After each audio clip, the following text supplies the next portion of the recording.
Okay. Good morning. Welcome to the Suffolk County Department of Health Services Food Protection Update.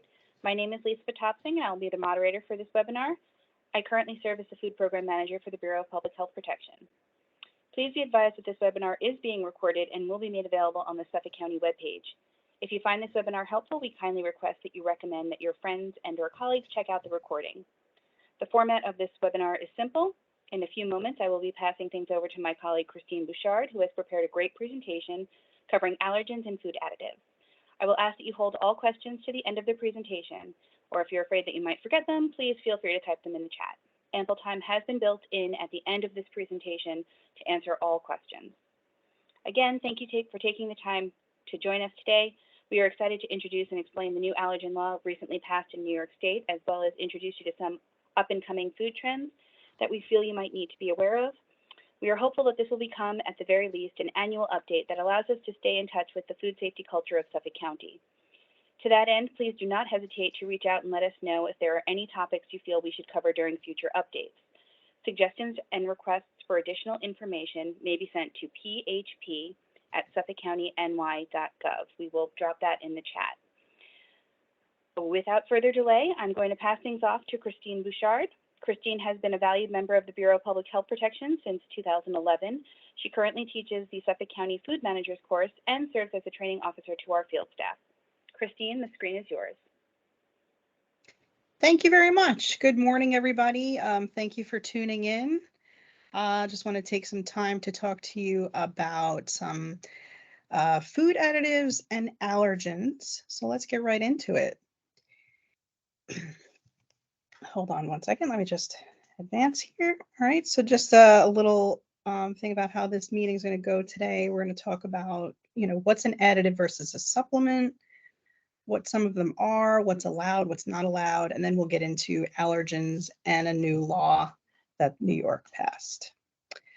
So recently, through inspection and sometimes by complaint, we've seen an increase in some ingredients being added to food or infused in food and beverages. And some of these ingredients are classified as unapproved food additives. So we'll talk about what some of those are. There's also been a major increase in the number of people suffering from food allergies, and New York State has taken another step in trying to prevent those allergies.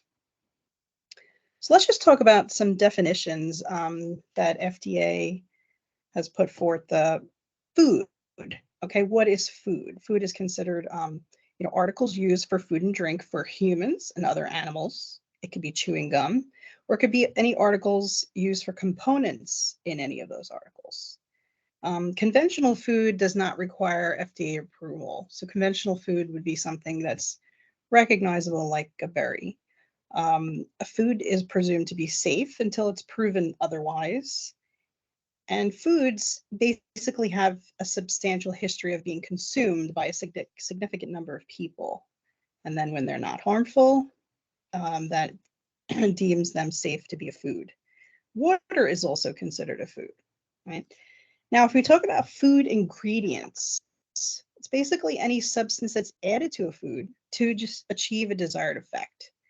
And that's kind of an umbrella term that includes food additives. Now, I've included the full definition of food additives there for you, but basically what that boils down to is any substance that's added to a food that has been deemed safe, either by common use experience or by testing done by qualified scientific experts. But all food additives are subject to review before they're approved for use. If we define dietary supplement, I've included the full definition there. But that means it's a substance like a vitamin or a mineral that we may take, every day that's intended to supplement a regular diet. It would be labeled as a dietary supplement, but same with additives, dietary supplements are subject to review before use and before approval. So you might be asking, well, dietary supplements or food additives, how can we tell the difference? First and foremost, it comes down to product labeling. You've probably, I think everyone has seen nutrition fact labels on the back of foods. There can also be, you may also see the supplement facts labeling maybe on the back of your multivitamin. So when it comes to the use of these things, if it is used in a prepared food, it's a food additive.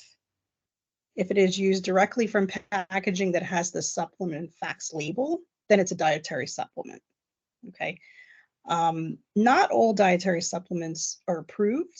For example, something like melatonin is not an approved food additive. So that's basically how you would sort of tell the difference if that packaging has labels.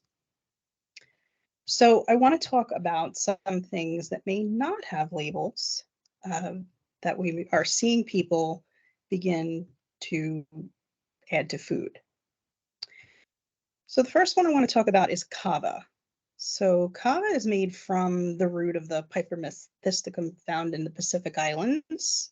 So it can be ground into a powder, mixed with water. It can be in capsules, tablets, and as people taking it to induce a calm feeling, relaxation, happiness. It does have some side effects, including like headaches or maybe liver problems. So in Suffolk County Health Service regulated food operations, can kava tea be served? Okay, the answer is a little bit tricky. If you have a bulk amount of kava, that cannot be steeped as a tea, but an individually packaged kava tea bag could be given out separately with hot water on the side, and then the patron would mix it themselves. Kratom is another ingredient that is made from the tropical evergreen tree in the coffee family, native to Southeast Asia. And the leaves can either be dried and chewed or made into a powder, which they can then brew maybe as a tea. It's taken in various amounts for its euphoric effects. It can be used to treat panic attacks, muscle pain. If someone has diarrhea and cramping, people take that. But the side effects could also be nausea and vomiting, which seems counterintuitive, but they include dry mouth, chills, dizziness, depression, among some other mental problems like delusions and hallucinations if taken in large amounts. So in Suffolk County, food establishments, can kratom be served? Well, it's basically the same with kava. The bulk kratom cannot be steeped as a tea or given out, put into food. But if you give it out separately with hot water, then a patron can mix it themselves. Okay. Moving on to CBD or cannabidiol. This is the non-psychoactive component that comes from the cannabis plant. Doesn't have any THC, which is what causes that high. This is just the non-psychoactive part. And this is taken to manage a range of symptoms like anxiety, depression, maybe pain. Okay. Right now, it's a little sketchy. There's a bunch of different state laws that are deeming it legal to be put in food, but it's prohibited by federal law. So right now, the New York State Department of Agriculture and Markets considers its use to be unlawful. In the future, FDA may consider CBD as a food additive, but as of right now, in Suffolk County food establishments, if you're wondering if CBD can be added to food at this point, the answer is definitely no. CBD is considered a regulated drug, and federal law prohibits adding that drug to any food or supplements. So basically, Suffolk will follow federal law. Okay. The fourth one I'd like to talk about is cannabis. And I think we're all familiar. It's also known as marijuana. So the cannabis is the leaf that contains CBD that we just spoke about and THC, which is what causes the high. And the plant is made into various forms, including like dried flower, oils, resins, gummies, and various other edible forms. Many people are using it as a recreational drug. It aids in insomnia and relief from pain and nausea. A lot of cancer patients get, medical marijuana for that problem. It does have some side effects, including confusion, maybe some memory problems. So in Suffolk County food establishments, can cannabis be served? No. Cannabis is also a drug, and federal law will prohibit that. So it cannot be added to food. So with these things, carboplatin, CBD, and cannabis, all right, they are considered to be unapproved food additives by the FDA. So adding them to food or beverages will make the food adulterated. If we find through inspection any one of these things in food, violations will be cited for having an unapproved food source. So right now is against federal law, New York state law, Suffolk County sanitary code to add or infuse products into food or beverages. If through inspection we find bottled beverages, packaged candies that were manufactured in New York that are containing these items, then the New York State Department of Agriculture and Markets will be notified about them. Some people question hemp because hemp is derived from the seeds of the cannabis sativa plant, but it was removed from the controlled substance list back in December of 2018 by the Agriculture Improvement Act. It contains zero or trace amounts of THC. It's been now marketed as cold pressed hemp oil, hemp seeds, hemp powder, or hemp milk. It is actually a good nutrient source of some healthy fats, protein, magnesium, calcium, and potassium. I've actually seen hemp. I've bought them from Trader Joe's. So hemp is regularly available, and a lot of people are adding that to their food. So can you add hemp seeds to your food in your establishments? The answer to that is yes. Okay, these hemp seeds are generally recognized as safe, or as GRAS is how we abbreviate that by the FDA. So they can be added to food. Okay. Now I just want to move on to talk about allergens. Just to give you a statistic, according to foodallergy.org, every 3 minutes, a food allergy sends someone to the emergency room. So in the time it has taken me to do the first part of this presentation, several people have gone to the emergency room due to an allergy, which is pretty crazy.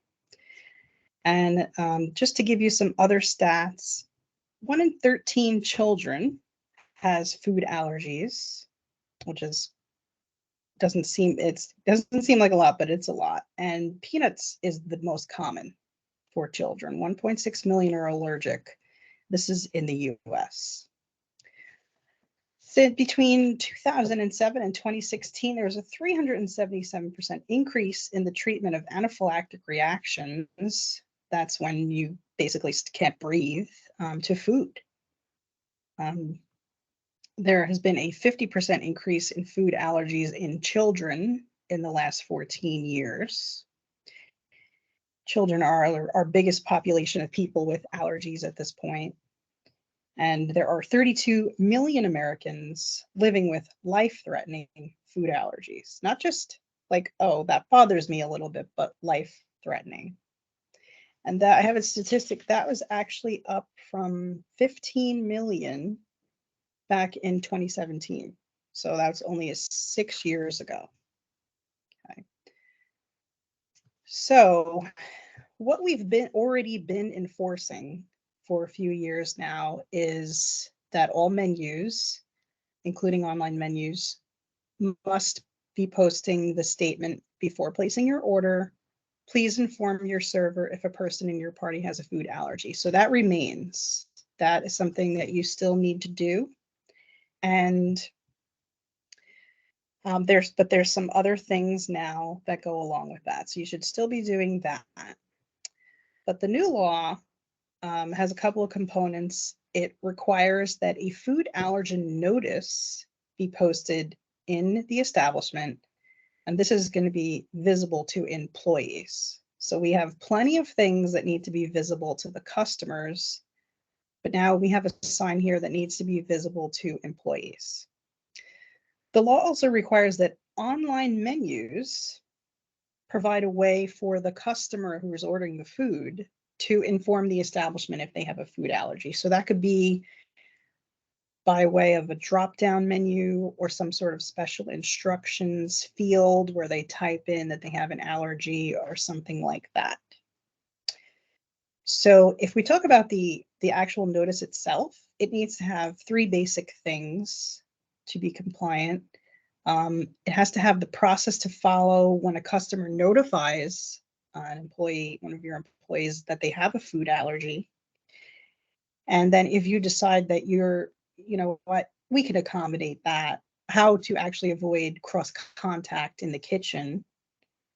And then let's say all that fails and the person actually has a reaction, the procedures to follow in the event of a reaction, and which includes calling 911. So here is the sign that the state has made. The state decided, let's just make a sign that can be available to put up. And if you put up this sign, then you're in compliance with the new law. So we have these signs available in English, Spanish, and Chinese right now, that you can get them if you stop by our office. Your inspector should also have the signs with them when they inspect you. So if they don't automatically give you one of them, then you can ask if they have any with them. We can also probably email you a link to them, but if you want to get it yourself, I've included here the New York State website. Now, another important part of this law is that this sign must be posted in English, but if someone on your staff doesn't speak English, but they speak one of the other languages listed at the bottom of this slide here, it's like 13 languages, then you must post that sign in their language. The state really wants to get the message out to employees about allergies, and they don't want it to go unnoticed just because someone, can't read English. So, like I said, we have the signs available in translated to Spanish and Chinese. But if you need one of these other languages, you can go to this website that is listed in the middle here. It's a New York State website. And if you land on the screen that with that link, you'll see on the right-hand side a section that says other resources. And it's basically the first thing right at the top there.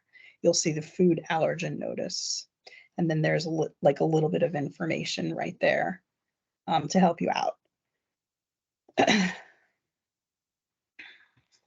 So that's basically it. Just to sum up, if you're adding any of the discussed additives to your food or beverages, stop. Contact us to find out what, may or may not be allowed.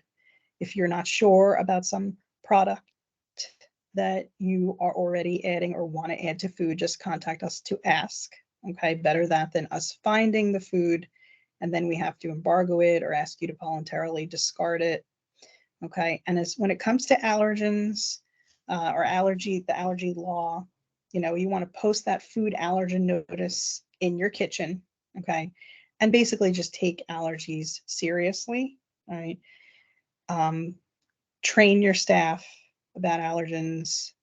Point to this, show them the sign like, hey guys, check this out. Leave it where they can see it. Train everybody to protect the customers, but especially children, since there are largest population of people with allergies. Okay, so that's all I have for you today. I've included my name, my email address, and the website and our general phone number there if you wanted to take note of that. If you have any questions about anything in the future, you can feel free to email me or call me. Or anything that happens in your inspections. You can also ask me questions about that, but I would like to open it up to see if anyone has any questions regarding today's presentation We'll take a minute to answer any questions right now. I think I saw something in the chat. Let me just open that up. Cavacronum CBD is, okay, hold on. What if bulk cavacronum CBD is stored in a food establishment, has not yet been added to any food, but is intended for use in food? Is this a violation? I think that we would have to question the establishment and say, what, like you said, what is your intention? If they say we're going to put this into food, we'd have to educate them. If they aren't doing it, I don't think there's a violation there. But again, this is new. I don't know if Lisa, you wanted to chime in with any other information regarding that, because I know that we have found certain establishments that have these items in their place. Yeah, of course, I'll jump in.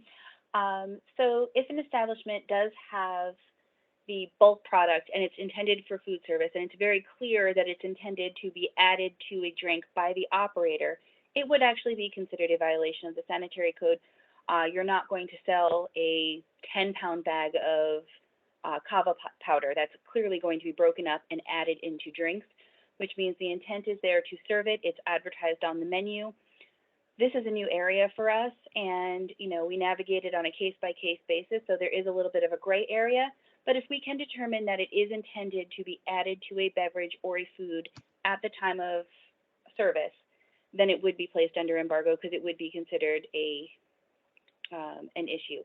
There are some certain cases where if it is in bulk and they sell it in bulk, that would not be, we do not get involved in any kind of manufacturer or any type of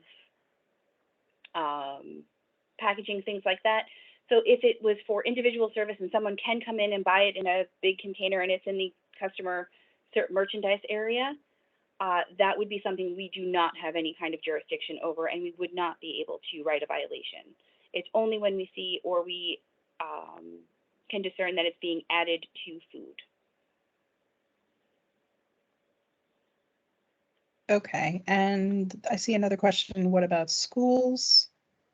Schools are treated just like any other food establishment in Suffolk.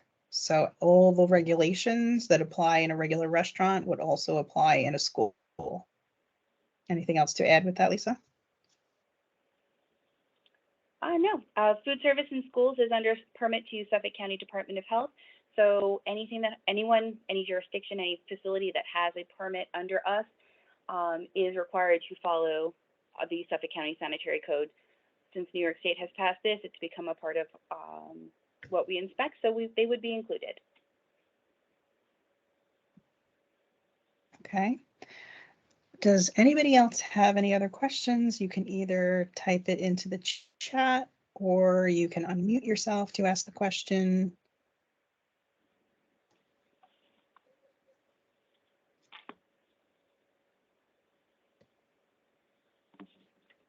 And if you don't think of it now or you don't type fast enough, you could always email me.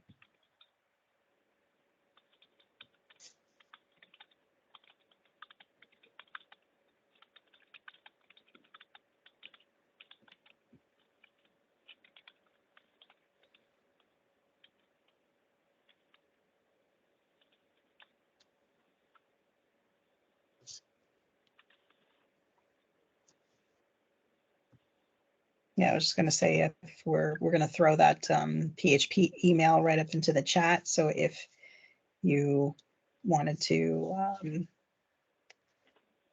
email the department about anything, you can use that email as well.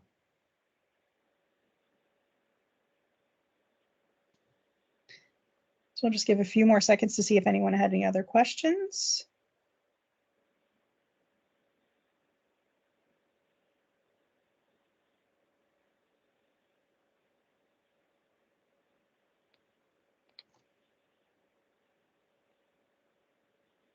All right. I thank you so much, Christine. Okay. I'm not seeing any other questions. Okay. So I think at this point, we are ready to conclude and and I thank you guys for coming. Thank you.